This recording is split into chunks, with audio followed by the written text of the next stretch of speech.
Pernahkah Anda mendengar anggapan bahwa santan itu berbahaya karena mengandung kolesterol?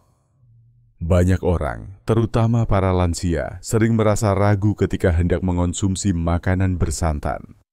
Sebagian ada yang bilang santan membuat kolesterol naik, darah jadi kental, bahkan bisa memicu penyakit jantung. Tapi apakah benar begitu? Ataukah sebenarnya santan tidak seburuk yang sering kita dengar? Nah, hari ini kita akan membahas secara santai, tenang, dan mudah dipahami mengenai fakta santan. Apakah benar santan mengandung kolesterol, serta bagaimana pengaruhnya terhadap kesehatan, terutama untuk para lansia. Mari kita bahas secara pelan-pelan, supaya tidak ada lagi rasa takut berlebihan ketika berhadapan dengan santan dalam makanan sehari-hari. Assalamualaikum warahmatullahi wabarakatuh. Salam sejahtera untuk kita semua. Semoga Bapak, Ibu, dan teman-teman semua yang menonton selalu diberikan kesehatan, kekuatan, dan umur panjang yang penuh berkah. Hari ini kita akan ngobrol tentang satu bahan makanan yang sangat populer di dapur Nusantara, yaitu santan kelapa. Hampir semua masakan tradisional kita, entah itu gulai, rendang, opor, sayur lodeh, sampai kolak, semuanya pakai santan. Tapi seringkali ada kekhawatiran, terutama di kalangan lansia, apakah santan itu benar-benar mengandung kolesterol dan berbahaya bagi tubuh? Mari kita bedah pelan-pelan. Pertama-tama kita perlu tahu dulu, kolesterol itu sebenarnya apa?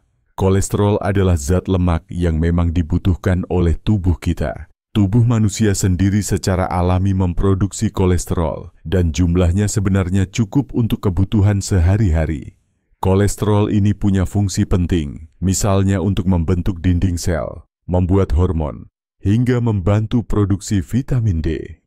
Jadi, kolesterol bukan sepenuhnya jahat. Yang jadi masalah adalah kalau kadarnya berlebihan, terutama kolesterol jahat atau LDL. Itu yang bisa menumpuk di pembuluh darah dan akhirnya menyebabkan sumbatan, darah tinggi, hingga serangan jantung atau stroke. Nah, sekarang pertanyaannya, apakah santan itu mengandung kolesterol? Jawabannya adalah tidak. Santan kelapa tidak mengandung kolesterol. Kenapa? Karena kolesterol hanya ada pada produk hewani, misalnya daging, telur, susu, keju, atau jeroan. Sedangkan santan itu berasal dari tumbuhan, yaitu kelapa. Jadi dari sisi ini sudah jelas, santan tidak mungkin mengandung kolesterol, karena kelapa bukan produk hewan. Yang ada dalam santan adalah lemak nabati. Namun, lemak nabati dalam santan memang cukup tinggi, sekitar 30–40%. Dan sebagian besar lemaknya adalah lemak jenuh. Inilah yang sering membuat orang salah paham. Seolah-olah lemak jenuh sama dengan kolesterol. Padahal tidak sama. Lemak jenuh dalam santan bisa memengaruhi kadar kolesterol dalam darah, tapi tidak secara langsung. Jika dikonsumsi berlebihan, lemak jenuh dapat meningkatkan produksi kolesterol dalam tubuh, terutama kolesterol jahat LDL.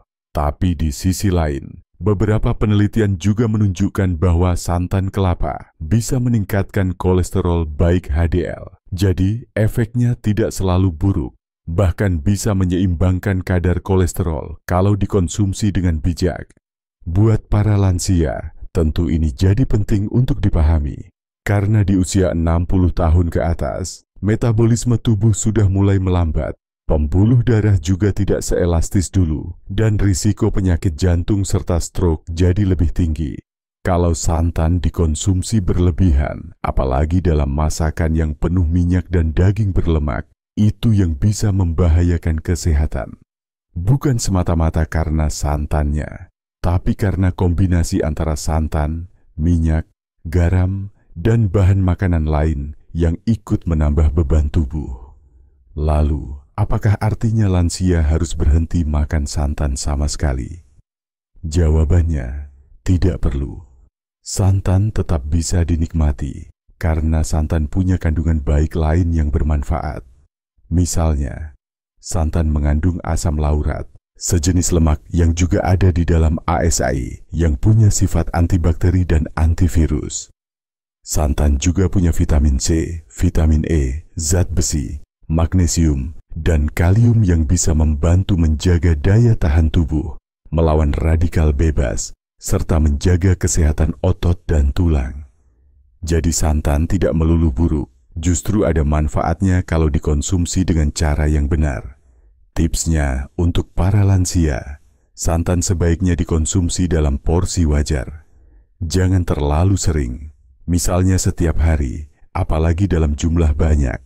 Kalau ingin makan gulai, opor, atau sayur bersantan, usahakan cukup sekali-sekali, mungkin seminggu sekali atau 2 kali. Kemudian, pilih santan yang encer atau sedang, jangan terlalu kental, supaya kadar lemaknya tidak terlalu tinggi. Lebih bagus lagi kalau santan dimasak dengan cara direbus, bukan digoreng atau ditumis dengan banyak minyak. Misalnya bikin sayur lodeh bening dengan santan encer. Itu jauh lebih sehat dibanding gulai dengan santan kental plus minyak. Selain itu, kombinasikan juga dengan bahan makanan sehat lain. Masak santan dengan sayur-sayuran seperti labu siam, kacang panjang, daun kelor, atau bayam, supaya nutrisinya lebih seimbang. Kalau hanya daging berlemak dengan santan kental, tentu risikonya lebih besar. Tapi kalau santan dipadukan dengan sayur, maka serat dari sayuran bisa membantu menyeimbangkan lemak yang masuk ke tubuh. Jadi kuncinya bukan melarang santan, melainkan mengatur cara konsumsi dan cara pengolahannya. Ada satu hal penting yang juga sering dilupakan, yaitu gaya hidup secara keseluruhan. Meskipun kita sudah membatasi santan, tapi kalau tetap sering makan gorengan, jarang olahraga, dan kurang minum air putih, maka risiko kolesterol tinggi tetap ada. Jadi, lansia perlu menjaga pola makan secara menyeluruh, bukan hanya takut pada santan. Santan itu hanya salah satu dari sekian banyak sumber lemak. Yang lebih penting adalah menjaga keseimbangan, makan makanan bervariasi, perbanyak sayur, buah, ikan, kacang-kacangan, serta tetap aktif bergerak setiap hari. Kesimpulannya, santan sebenarnya tidak mengandung kolesterol karena berasal dari tumbuhan, bukan dari hewan.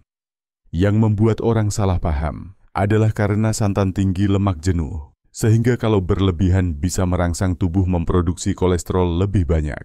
Tapi santan juga punya manfaat, mulai dari meningkatkan kolesterol baik, menjaga daya tahan tubuh, sampai menyediakan mineral penting bagi tubuh.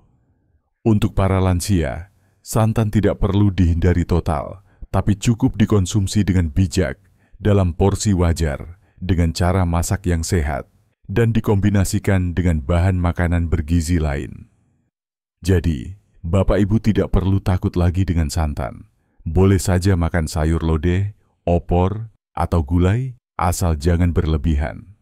Ingat, bukan santannya yang salah, tapi cara kita mengonsumsinya. Seperti pepatah, segala sesuatu yang berlebihan itu memang tidak baik. Maka dari itu, mari kita bijak dalam memilih dan mengolah makanan, agar kesehatan tetap terjaga sampai usia lanjut.